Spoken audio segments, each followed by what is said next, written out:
I am Shusara Kumara. Welcome to Satsang.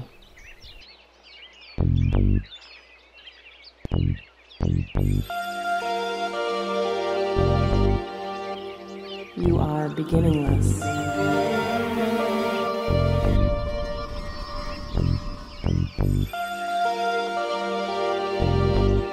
You are endless.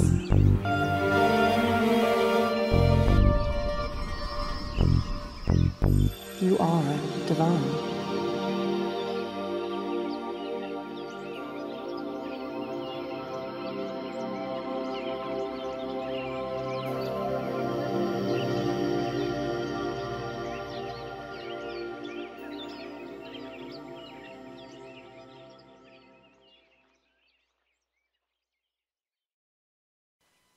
Good evening, everybody. This is Shusara Kumara. You're listening to Satsang with the Shambhala Center. Thank you so much for joining us again this evening, and it's always such an honor to be here with you. I'm joined tonight by some of our core council members, Pielian, Tim, and Linda, and then we have a very special guest with us tonight. One of our weekly listeners from another state came all the way to Charlotte to see us, and we are so thrilled. And can I say your name? Is that okay? So Pete is here with us tonight, and hopefully we'll get him on the air if I can drag him over here. So we're going to go ahead and get started. If I can ask you all to take a nice deep breath and get centered, I will clear the space.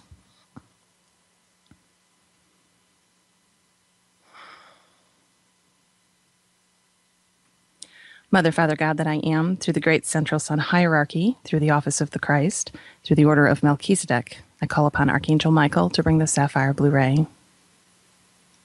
Cut away, cut away, cut away anything in all of our four lower vehicles not emanating directly from our I Am presence.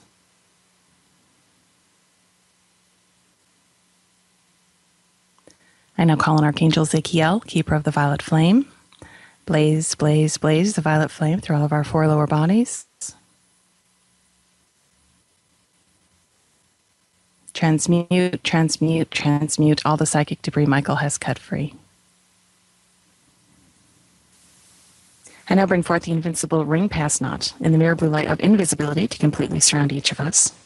And I call forth a shaft of pure Christ light, one to surround each one of us, and I ask that they be brought to the center of the earth, where I call on Archangel Gabriel to seal them, and I ask that the legions of Michael completely surround each tube of light. And now I ask that our vibrations be raised high above the psychic and astral worlds to the highest realm of illumined truth we each can attain at this time. And now, Mother, Father, God, we place ourselves in service to you and to humanity, and I place myself in service to all of you tonight. We ask that only that which is direct from you be permitted into our perceptions, and that all else of the lower mind be kept out. And we ask that only that which is direct from you be permitted through us. Because we have asked this, we consider it so. So be it.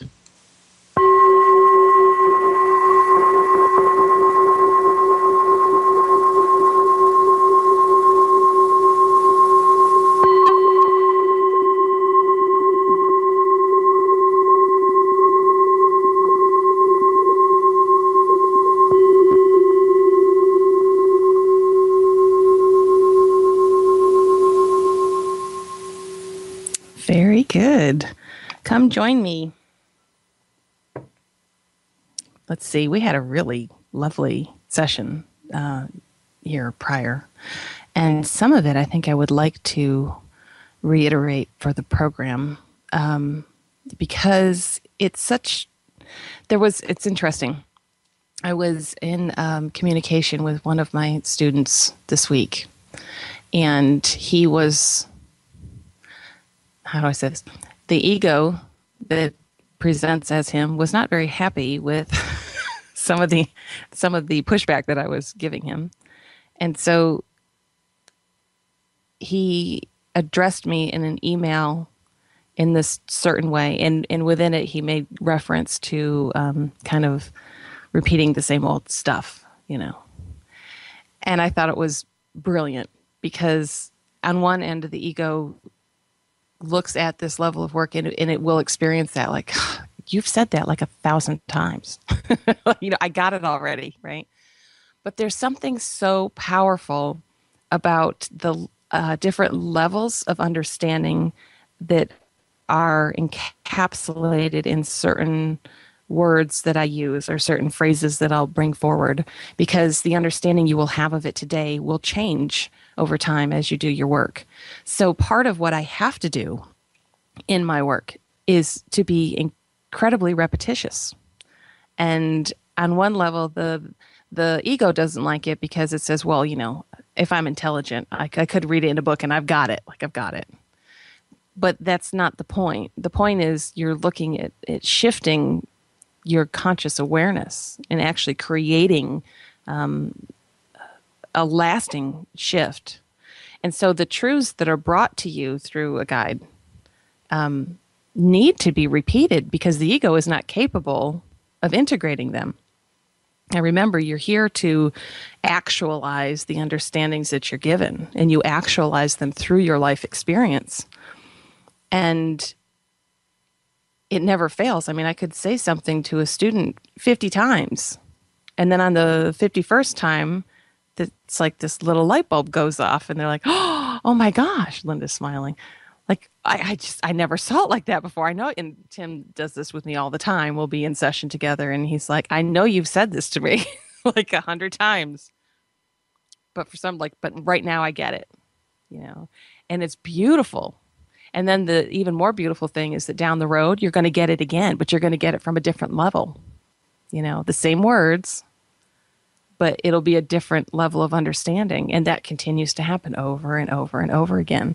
So if you are accustomed to listening and we get to a place where I'm talking about something, patterned consciousness, whatever, and you're like, oh, here she goes again. Well, there's a reason. There's a really important reason. The basic truths are relatively simple. And on one level, the guide, through talking is really just kind of humoring the monkey mind because you like it. Because the ego's happy to be getting fed information, it feels like it's productive and it's doing something. That's not where the real work is happening at all. I could just sit here and stare at y'all and it would be done, right? Nothing else would need to happen. There are people who do that work. Brasso's one of them, right? He just gazes. That's all he needs to do. But people like it when you talk, and then the ego can go, oh yeah, I get that. I understand that. And yeah. Oh, I've had that experience. Right? So we do that. So that is why. But like I said, the basic components are relatively simple. So if I'm going to be on every week talking to you, there's going to be repetition because it's not like I have an encyclopedia's worth of stuff that you have to get crammed into your brain in order for you to walk off the life-death cycle. That's not what's going on at all. Not even close. The less you cram in there, the better. Right? So, yeah. Okay, so one of the things that I spoke about in the session prior was the basic component of what's going on here on the planet when I talk about fallen consciousness. There's, the divine you hasn't gone anywhere. I mean, there's nowhere to go. And you are that. Your experience is not of being God because of all the projection that's going on and the overlays of the beliefs, right? And this is something that's actually, it's profoundly important when you see it, when you truly see it. And it comes later in your work, but I speak these things anyway. You will get to a point where you actually will see that the illumined earth is right here. It's right here. See, the mind wants to remember the mind is always either or because it's polarized and it can't see that both can be equal, right? Like I talk about it being a sliding scale between lower mind to higher mind. Like they aren't separated, right? But that's what that's what the lower mind can lock onto. It has to be one or the other. It can't be both. So its sense of falling consciousness automatically creates a reinforcement of the belief in separation because it says, well, because I believe I'm me and I'm separate, like So I believe it, so it's true. Well, no, it doesn't make it true just because you believe it. Separation never happened. Just because you believe it did doesn't mean it did, right? It doesn't mean it did.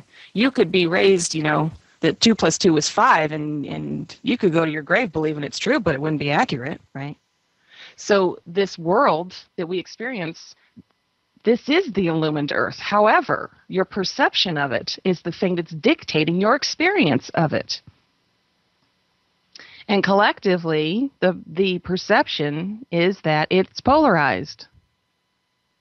It doesn't make it true. Now, I always say, the microcosm and the macrocosm are the same thing. They reflect each other. It's the same thing. So what do I always tell you about you? Who you are? You're God. God experiencing like a lapse in knowingness, amnesia, God that believes itself to be something other than. Does it make it real? Just because consciousness is identified with being separated, does it make it real? Did you stop being God just because all of a sudden a belief kicked in and the ego's holding to it? No. God's right there. There's nowhere for it to go.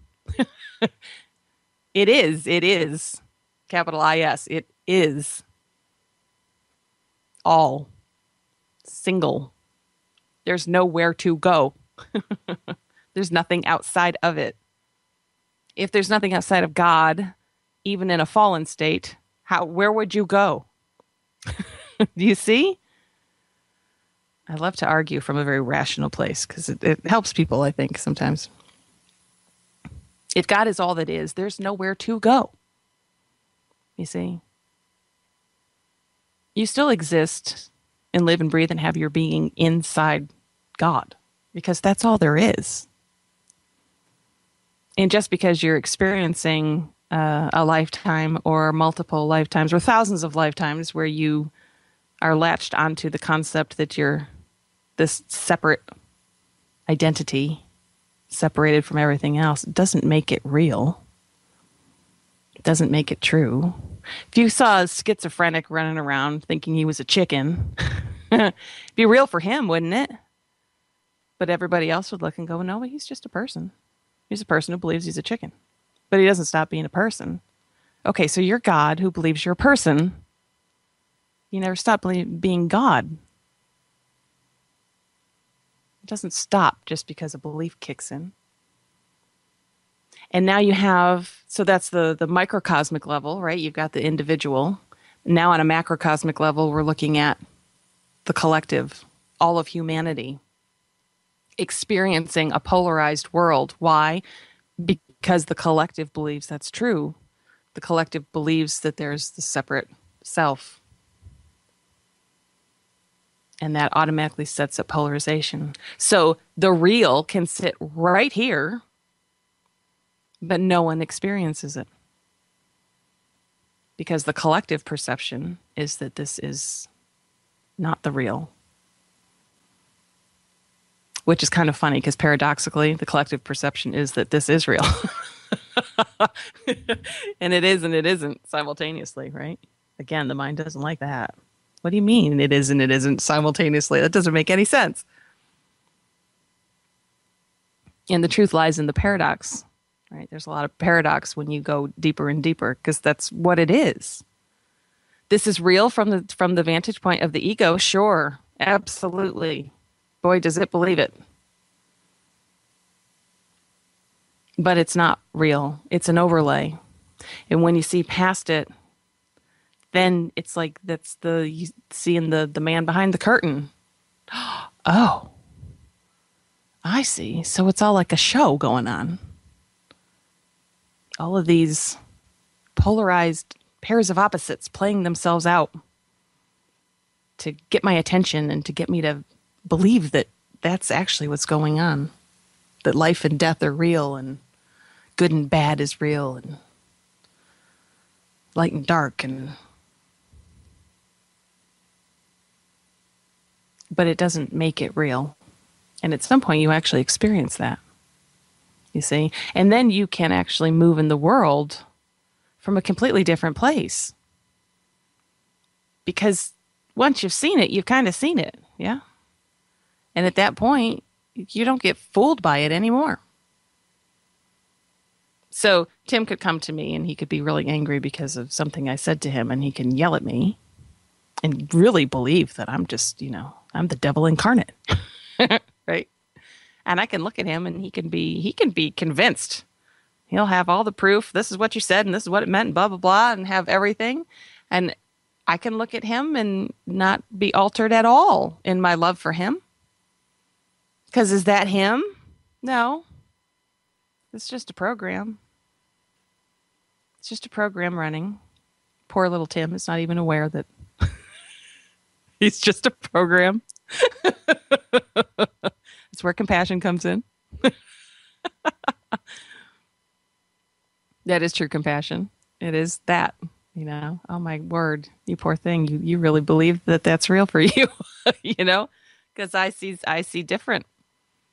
I see divinity right there. I see God right there. You see? In Lakesh, another me as God. Yeah. That's what I see. Regardless of outer appearances, regardless of what's going on. That's what I see.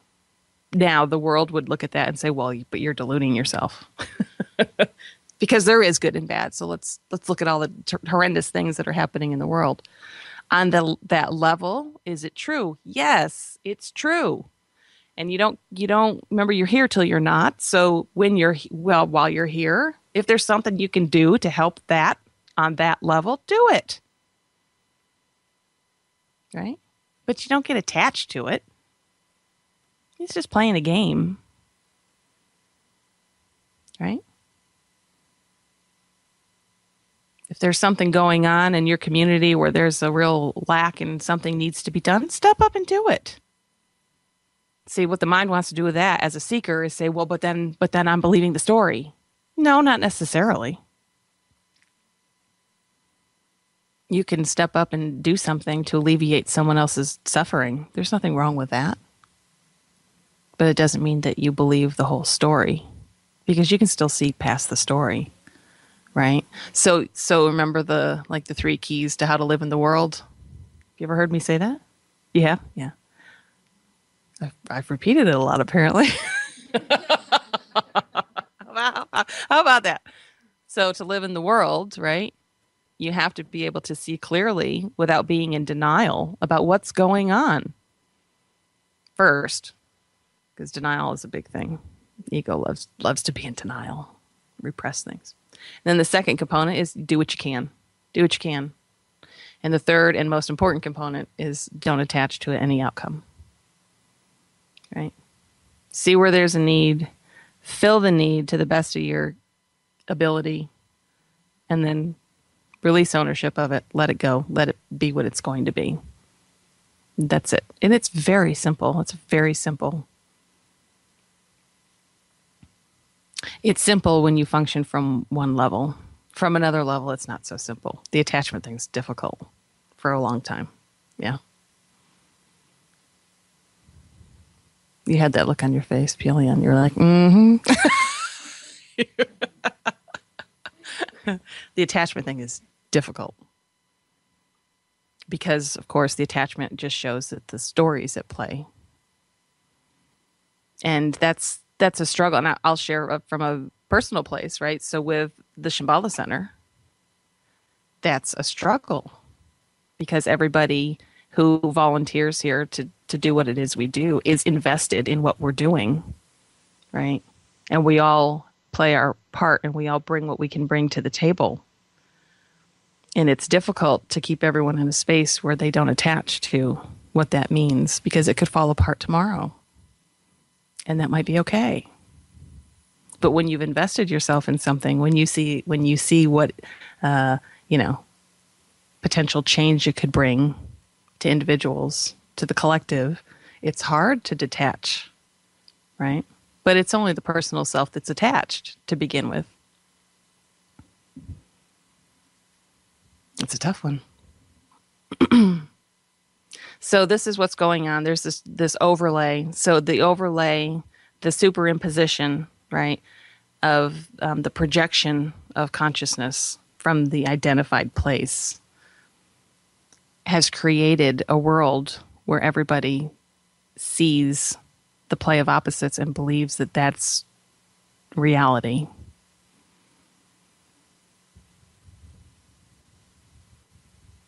But it all falls apart when you see through it. Now remember, another thing I'll repeat again for the 1,000th time is that you aren't here to change anything. You're here to see through it. It's a really important piece. It's so important. And I tell you that, I started my deep work in the very January of 2008. How long is that? Is that 7? How many years is that? Huh? 7 years. Thank you. So 7 years of dissolution work, 7 years of, and when I say dissolution work, I am not kidding. I jumped in head first with no parachute, just dove in, right? So the first year and a half of my work was hardcore. Most of it fell away in a very short time. But I still will come back to that statement, and I still see it differently over and over and over again, that we aren't here to change anything. We're here to see through it. That takes on new meaning. It's another one of those things. It's so important, that little phrase, because it's a very easy thing to forget, because the ego constantly wants to change things. It makes a judgment, and within the judgment, it will feel a need to do something to make a change. Because there's preference. The ego always has preference, right? It'll judge something. So there's an unmet need that's sitting there. It creates a desire, right? Then within the desire, all kinds of things happen. And one of them is that when they experience something that will challenge that thing, they'll be in judgment of it. And then they'll think that's bad. See? What I'm holding is good, and that's bad, and oh, we can't have that. We got to change that. This is paradoxical, because I just told you that the way to live in the world is to actually be part of a change, isn't it? Oh my gosh, what do we do with this? Oh my gosh.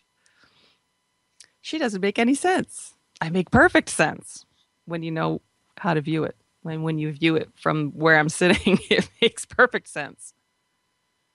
You don't have to be engaged in the game to play the game.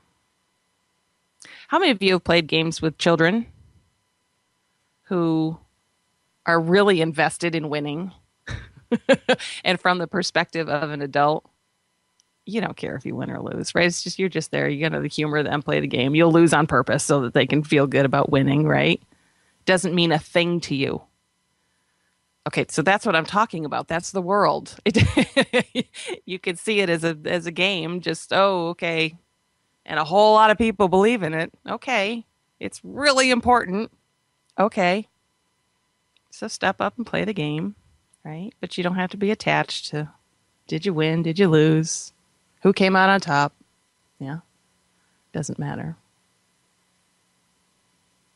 Does that make sense? Mm-hmm.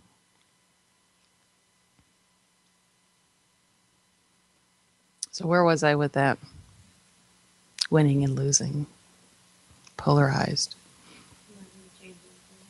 Who's speaking? I can't hear when I have my earbuds in. We're not here to change anything. Thank you. Yes, we're not here to change anything. We're here to see through it. So, again, we'll back up to the whole macrocosmic overlay sitting on top of the illumined, non-polarized Earth. Right? Can you see it? The overlay isn't real. If you engage in changing it because you feel it needs to change, you just made it real. And then it will be real for you.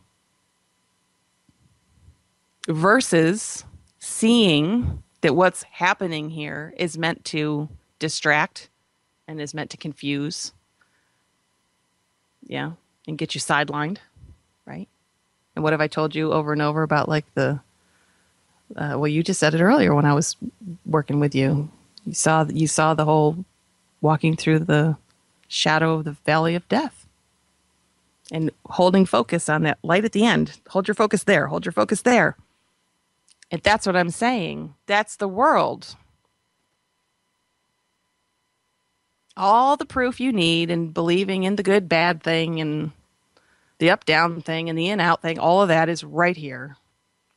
It makes sense when you deal with, regular mechanical physics and all of that. Look, gravity's real. Watch me drop an apple. But they are appearances, and from another level, you have to see through them. It doesn't mean they change. They don't need to change. If it's not real, why do we care if it changes? See? Who cares if it changes? It is what it is. The program of polarization. There it is. Okay, great. So stop believing in the program and refocus and see it for what it is. It's just a program. It's just a program. It's a program you got stuck in. Okay. It was fun while it lasted. Linda's like, not.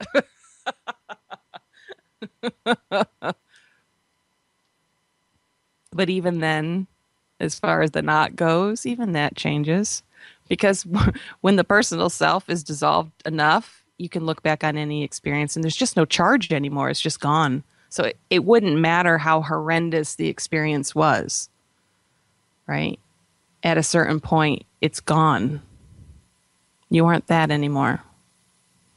And literally, my experience was in seeing pictures of myself as like a teenager, and I'm like, I don't even know who she is. There's nothing there anymore. There's no, and a lot of people, it's very funny when you look at it from the space of how the ego functions. How many people out there do you know who are adults but still hang on to all of their stories of when they were teenagers or their glory days, right? And tell them over and over and over because of the identification, right? They have to hold that. That's who they are. And it's not real. And you really do move into the space where you see that. You'd be like, wow. Like, I can't even get in there and I can't even pull up anymore. Like, what made her tick? I can't pull up. Where did those choices come from? I can't from one level because of the work I do. But as far as like identifying with her, it's just gone.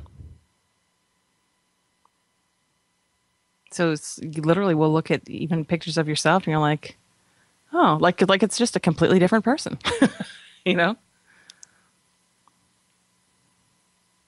It's very interesting. So any questions on any of that? Yeah, come on over. See, you sit here, and I give you the microphone. Because that's how I hear you. You want me, please. It's just going back to what you were saying about playing games with children and not being invested, just as an aside, a couple of weeks ago, my wife and I went to a pub. There was no seat available, so we had to sit at the bar, and they were sort of in the weeds, so it took a while to get waited on, and we noticed that there was a little checker game that I said, well, do you want to play checkers while we're waiting? And my wife said, I don't know anything about checkers. I said, well, it's no big deal, right? And I could see out of the side of my eye, all of a sudden, all these guys at the bar looked over at me, and I thought, well, here it comes. I'm going to lose the checkers, right? But I didn't care, or so I thought, until I actually started to lose the checkers.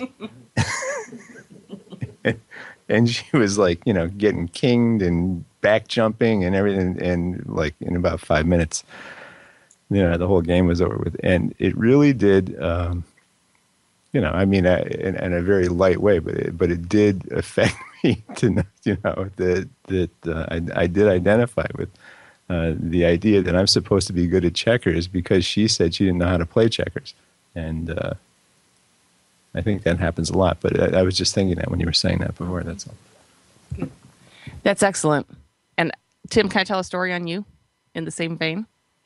So Tim, being a black man, had an experience. What's the name of the game? Spades.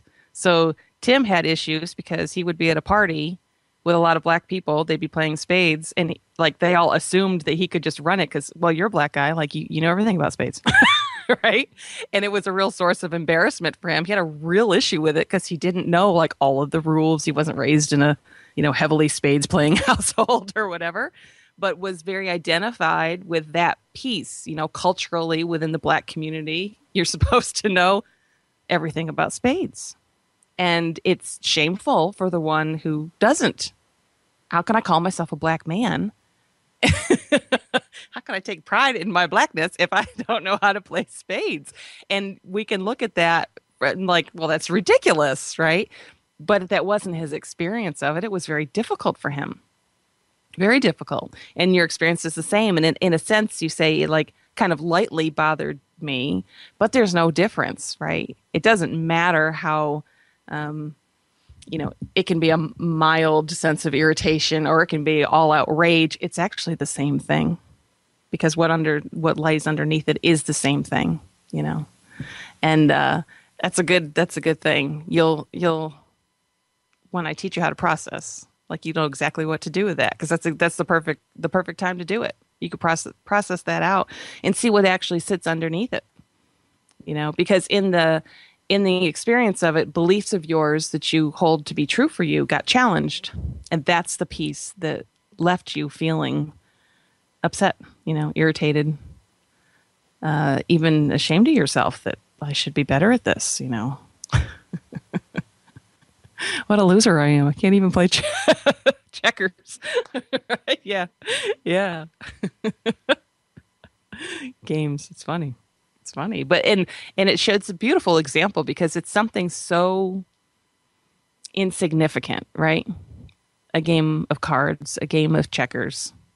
I mean, we can, from that perspective, say it's really insignificant in the greater scheme of life, right? But you could see how something that insignificant, there's so much attachment that gets put on something so minor,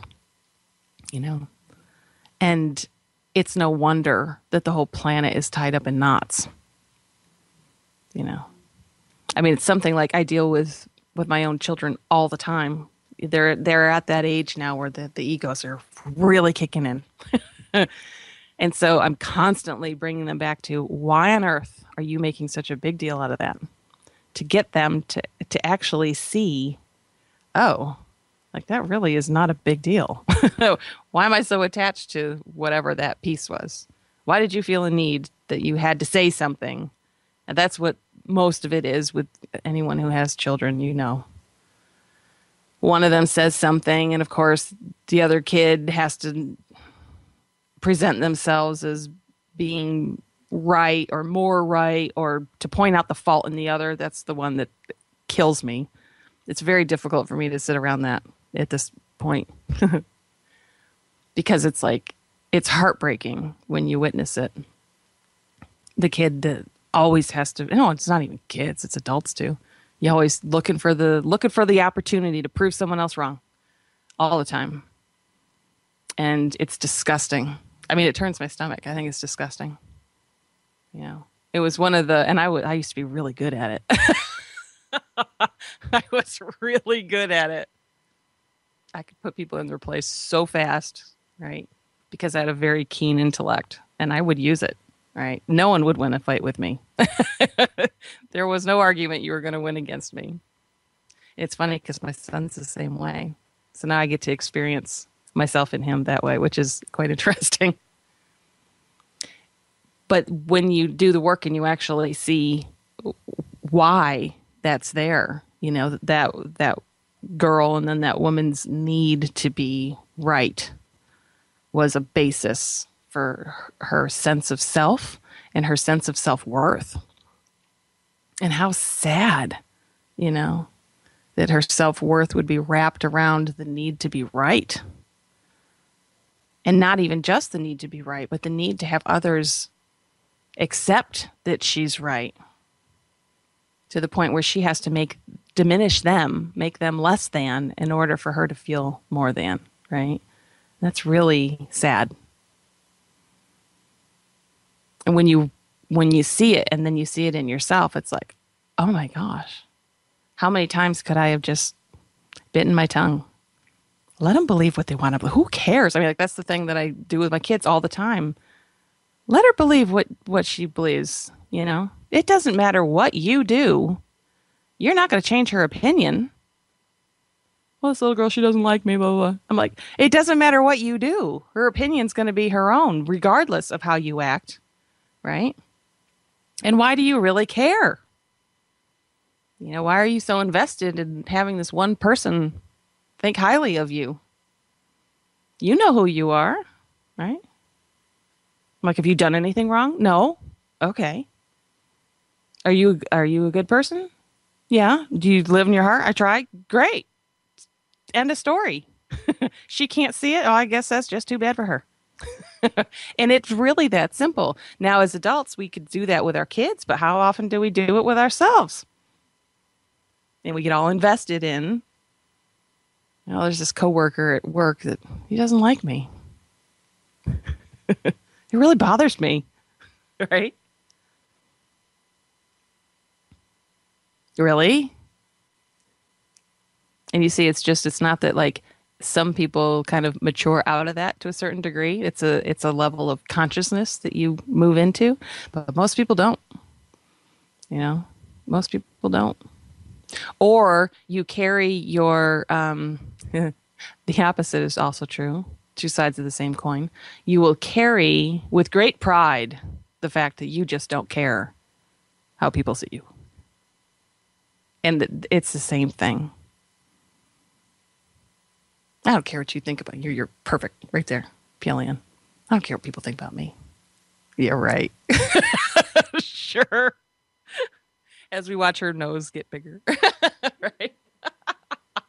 But then that's that whole thing that the ego has to do, you know. Whenever it presents that piece, that, you know, whatever. It's the perfect word to encapsulate it. Whatever. There's pain there. And the whatever, or the who cares, is meant to cover the pain, because we're running from seeing that, oh, I really do care what people think about me. So I have to put on this false front of being tough or being above it all, however you want to term it. But it's still your reality.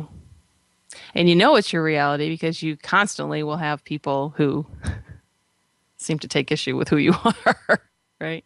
Always bring it back. So now I have to, of course, I'm given the opportunity in that moment to see my fears, yeah, to see where I'm stuck, but I'm not going to take it because you just gave me more proof that it's going to reinforce the fact that I don't care what anyone thinks about me, you know.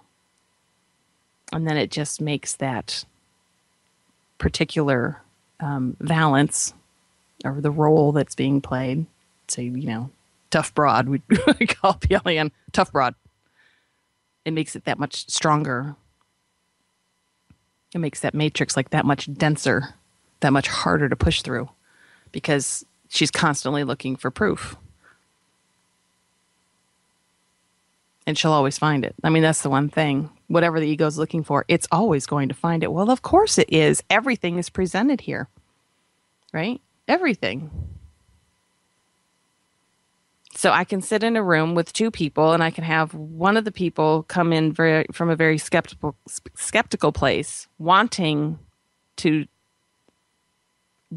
proof that I'm a fraud, and I can have another person come in from a completely different place, looking to me as a guru, right? And they're both going to walk away with proof of whatever it is they're looking for. And I'll say the same thing to both of them. Why is that? Well, it's because it has to be that way. Whatever you're looking for, you're going to find. So you'll find it. You'll hear things that I won't even necessarily say. Sometimes you'll read something in a book that's not even there. That actually happens. People will read words in a book that aren't even there. And they'll walk away with this level of understanding that's based on nothing. Because the mind projects it out. I'm sure I read that. Really? That's funny. I read that. I didn't get that at all. And yet, even though you can witness that that's happened, you still walk around believing that all of this is real. And quantum mechanics can show you scientifically, you know, it's about as hardcore as it gets. This isn't real. But then the ego goes, well, but that's just on a quantum level. Like you can't, you know. That's not the same thing. Well, of course it is.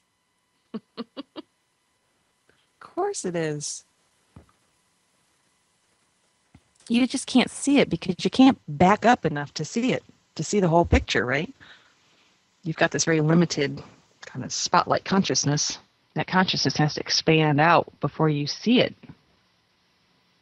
So right now you do your work and it's personal, right? Because that's all you got. You can see things from your own vantage point. That's all you have to work with. That's great. So we'll use that. And then when enough of that identification falls away, then you actually start seeing from a grander scope. And then you see it. It's not personal anymore. Now it's collective. But you see, it's the same thing. So you'll see something happen in your life. And instead of it being my problem, it's actually witnessed as the collective. That's what's moving with the collective right now. So I'll come in all the time and talk about the energies, right? I did that. We were talking before the program. So the energies have been really rough this week, and there's a lot of fear coming up. So can that mean that in my own personal experience in the world, there are things that are coming up that could be considered fearful? Sure. And that's the thing that would tip me off to what's moving with the collective, because it's not personal anymore. I'm not going to take a piece and go, oh, I'm afraid of that. It's like, oh, let's look at what's coming up now. Now it's a big chunk of fear that's coming up. Good, right? Good. Sometimes I'll let it move through me, just like course through my being. Let the energy just run, right? There are a lot of people on the planet, they do that level of work all the time. They don't attach to it. You know, let the panic attack come. Let it grip you, you know. But then it's like the observer's just watching with no story. It's just energy. Let the energy run. It's not a big deal.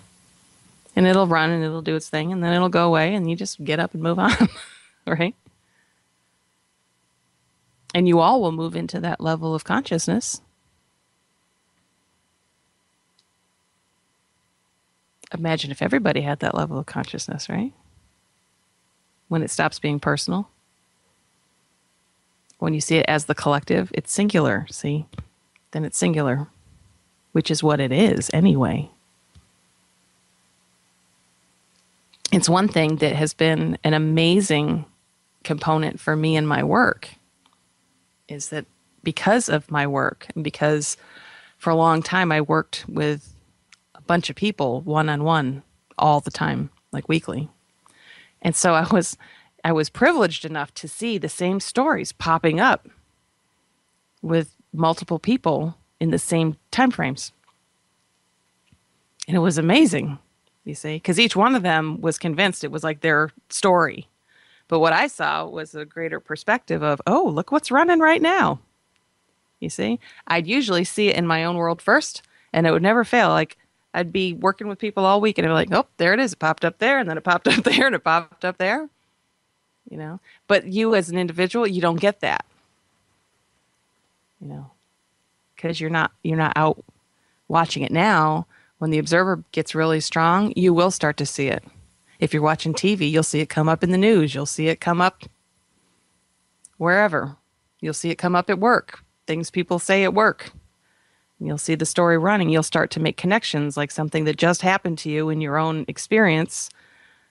You know, you'll turn around the next day at work and some guy's talking about something that he experienced, and you'll see that what is underneath it is the same exact component of what you just went through, what you just looked at. See? And that's beautiful because it helps you to get in a place where you start to see it's not personal. Your life is not personal. It's the collective story that's playing out. It's just playing out, looking a little different for every person, but there's only one story that's playing out. And in any given moment, certain aspects of that story are kind of popping up, right? Multiple aspects will be popping up. Based on your own programming, you'll catch certain ones, and other people will catch other ones. And it's what keeps it all hard to see, you know. When you're in the certain, if you looked at the program of patterned consciousness is like a clock face, you know, with like the 4 quadrants. At one point, you may be in the 12 to 3 quadrant, and then maybe your spouse is in the 9 to 12 quadrant. So you look like you're in different places, you see, and that's what holds the whole separation belief in place. Because where you're sitting doesn't look the same as where the other person's sitting. So you can't see. It's the same story. You're just at a different point on the wheel. But it's the same story. So where the spouse is right now, you will be in about 10 minutes. Or whatever it is. And that's part of what keeps it playing. Because, it's hard to see through that. Until you are given a level of awareness that that's what's going on. And now what? Now you can start looking for it, see? And then you'll see it. Remember, whatever it is you're looking for, you're going to find it. Well, it works in reverse to benefit you as a seeker. So if the ego is looking for something because it wants to stay stuck, it's going to find it. But the exact reverse is true too. As a seeker, if you're looking for that thing to give you a greater awareness, you'll find that too, you see. Remember, the personal self is playing all the roles. It plays all the roles here. It has to.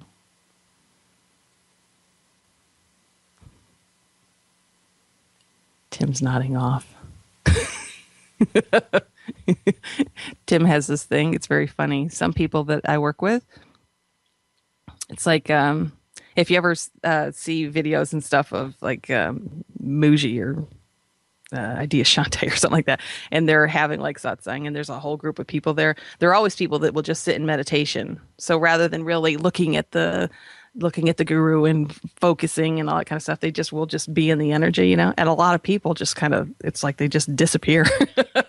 And Tim's that one for me. Half the time I look over him, even if we're in one-on-one sessions, sometimes it's like he's kind of like half not even there. It's awesome. It's awesome. He's getting exactly what he needs. So, yeah. Any question before we got a couple minutes, Pelian? 2 minutes. Okay. So do you have any question, Pete? Anything else? Linda, Tim, anything? No? Yes? How many of you, I have to ask a question real quickly. It was awesome. Since I was just talking about Tim kind of half not being there. So during our ending meditation at Satsang, someone fell asleep. It was obvious someone was sleeping, if you understand what I mean. So this is good because it's a beautiful opportunity for each one of you to look at it and see what judgment came up in it and what belief got triggered in that. Was the belief sitting there that, oh my God, can you believe it? Like, you don't do that. You don't fall asleep in meditation. Or was it, God, it's making it really hard for me to focus, right? That's probably a lot of people's. How am I supposed to focus? How am I supposed to get really into my meditation? Someone's snoring over there. Pete says, yeah, that was me. But the reality of it was perfect for her. It was exactly what she needed. See, and again, the ego just can't do that. It has to create a dynamic where it's going to use that to place itself in a position. It just can't go, wow, she really needed to sleep. Like that was the perfect way for her to get what she needed right now. Right? And that's the reality of it. It shouldn't have affected anybody's meditation, right? And it's beautiful because if it affected your meditation, it means you've got some more work to do. Right? Because you should be able to meditate on a New York City subway and have it be fine. It takes time. It takes time, but you will get there. You will get there. Because all of this is just, it's just mirrors and, right? The whole play. And once you've seen through that, it can all do its thing. And you don't even have to be there to listen anymore. And you won't. It'll just tune out and it's just gone. Or it's there and no one's paying attention to it. Remember I say mind kind of suffers from neglect. Like someone just stops paying attention to it. So thoughts can run. Who cares? There's no one attaching to them. No one creating a story out of them. It's just like, they come and go and that's it. That's fine. Is it time? It's time. So we're going to go into our meditation for tonight, and we will be back with you next Thursday. Thank you so much for joining us. It's always such a pleasure and an honor for me to be able to reach out to you this way. Enjoy the meditation. And, okay, so we've got another minute. We had producer issues. This is fine. Not a problem. Let me plug something. Shall I? Okay, so our website is www.theseTruths.org, and we have Facebook page, which is facebook.com/The Shambhala Center, and we're on YouTube, and we accept donations at any time so gratefully. We are a nonprofit organization, and we are all volunteers doing our work, and, I don't do anything else. This is my work. And so we have rent and all these beautiful things. So if there's any way that you would like to show your appreciation for our work, that is always the perfect way because it helps us do our work more effectively. And you can, I guess, donate through our website and even on the BBS link. So thank you. We do want to thank you very much for joining us on BBS. BBS is such a fantastic venue for us. They're, Don and Doug are amazing guys doing amazing work. And we feel very privileged to be able to have our show on BBS. So just a plug for them because we love them so much. So yeah, we're ready. All right. So here we go. Enjoy the meditation and integration, and we will be with you next week. We love you so much. Good night.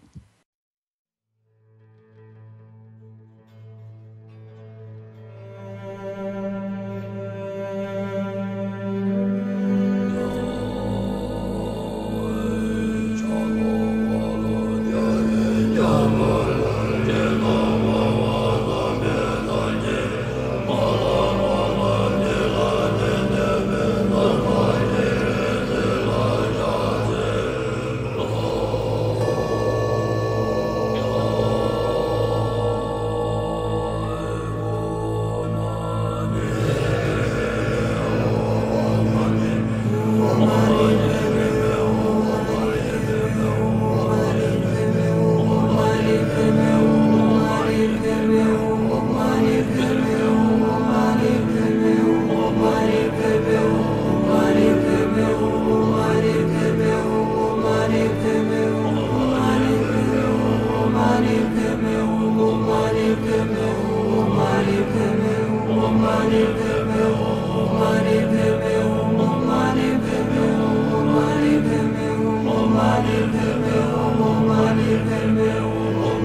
Mani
You